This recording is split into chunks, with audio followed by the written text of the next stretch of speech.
चलिए guys, India और पाकिस्तान में थोड़ा सा प्यार बांटते हैं और आपको भी पता है कि प्यार का एक रास्ता खाने से होके गुजरता है। तो चलो इसी से रिलेटेड मैं आपको इंडिया और पाकिस्तान के कुछ इंटरेस्टिंग फैक्ट्स बताता हूं। नंबर 1, क्या आपको पता है कि इंडिया की नेशनल मिठाई यानी कि स्वीट कौन सी है? चलिए मैं आपको बताता हूं, वो है जलेबी। पर पाकिस्तान की कौन सी है?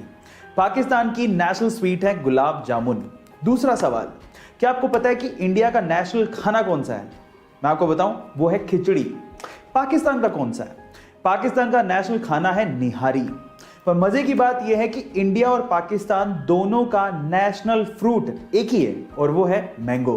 गाइस, ये इंटरेस्टिंग फैक्ट जान के आपको कैसा लगा चैट सेक्शन में जरूर लिखिएगा। आजकल ऑनलाइन का जमाना है और आजकल लोग ऑनलाइन के थ्रू पेमेंट्स भी कर रहे हैं। कितनी अच्छी बात है। आपने भी कभी ना कभी किसी दुकानदार या मर्चेंट के क्यूआर कोड को स्कैन करके उसे ऑनलाइन पेमेंट जरूर किया होगा। पर मेरा सवाल यह है कि क्यूआर कोड में क्यूआर का मतलब क्या होता है? क्या आप जानते हैं? चलिए मैं आपको बताता हूं। इसका मतलब इसके काम में ही छिपा है। मान लीजिए कि क्यूआर कोड होता ही नहीं, तो आप पेमेंट कैसे करते हैं? आप उसका मोबाइल नंबर लेते या अकाउंट नंबर लेते, फिर उसे एंटर करते, वेरीफाई करते, फिर पेमेंट करते।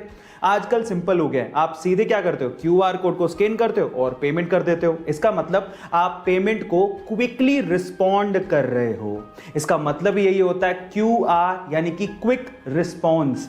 अक्सर हाईवेज पर ही गाड़ियों के टायर फटने की घटनाएं सबसे ज्यादा होती है, पर सवाल यह है कि ऐसा होता क्यों है? तो चलिए मैं आपको बताता हूं। एक्चुअली इंटरनेशनल स्टैंडर्ड्स के हिसाब से गाड़ियों के टायर्स में 25 psi से ज्यादा प्रेशर की हवा नहीं भरी जानी चाहिए। लेकिन इंडियंस क्या करते हैं, एवरेज को बढ़ाने के लिए और फ्यूल को सेव करने के लिए टायर्स के अंदर 35 से 45 psi की हवा भर लेते हैं।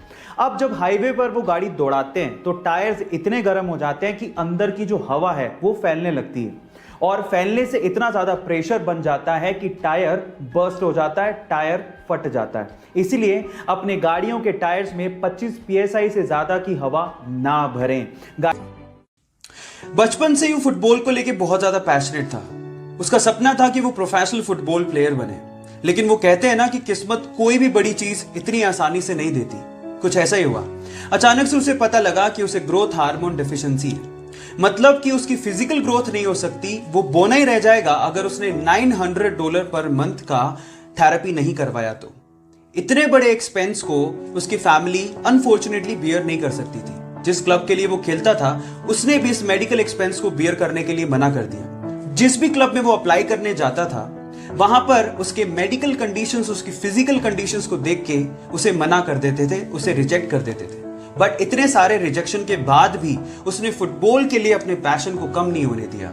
फाइनली किस्मत के दरवाजे खुले और एक बहुत बड़े football club, Barcelona football club ने उसे इनवाइट किया और कहा कि अगर वो उसके टेस्ट सेशन को पास कर लेता है तो उसके मेडिकल एक्सपेंसेस को वो क्लब बियर करेगा।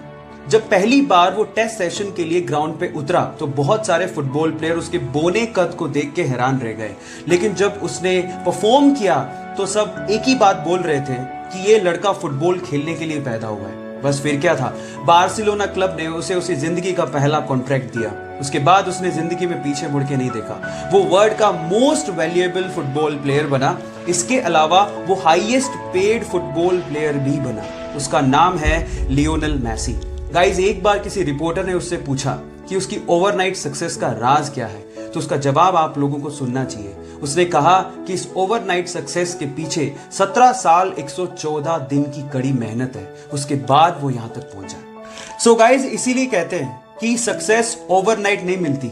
उसके लिए आपको कड़ी मेहनत, बहुत ज्यादा हार्ड वर्क, पैशन के साथ करना पड़ता है, पेशेंस रखने पड़ते हैं। और अगर आप में वो पेशेंस हैं तो आप भी रिकॉर्ड तोड़ ही दोगे। So guys, stay motivated, focus कीजिए।